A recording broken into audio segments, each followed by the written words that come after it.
Началось. Май – месяц богатый не только на праздники, но и на ответственные мероприятия. Одно из таких – сдача выпускниками экзаменов. Вчера ученики 9 класса открыли экзаменационный сезон. Они прошли единое республиканское тестирование по татарскому языку. Мама перед моим экзаменом читала молитвы. Сама я поела шоколада. С ночи перечитала книгу, а утром снова ее повторила. Действительно, тем, кто в этом году заканчивает 9 класс, для успешной сдачи экзаменов, наверное, пришлось испробовать различные способы. На вопрос «почему?» ответ прост. В текущем году они впервые пройдут единое республиканское тестирование под наблюдением видеокамер. В месте, где пройдет экзаменация, городской школе номер 4 для учеников городских и сельских школ уже приготовили 17 аудиторий. Каждая из них оборудована 2 видеокамерами. Изображение с камер видеонаблюдения будет передаваться и в штаб.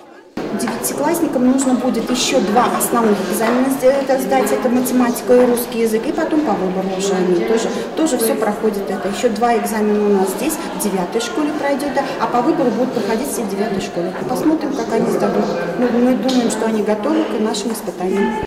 Ручка, паспорт и пропуск. Сдающие экзамен смогут пронести внутрь школы только их. Металлоискатель быстро распознает сотовые телефоны либо другие приспособления. Это значит, что в аудитории остается надеяться только на собственные знания.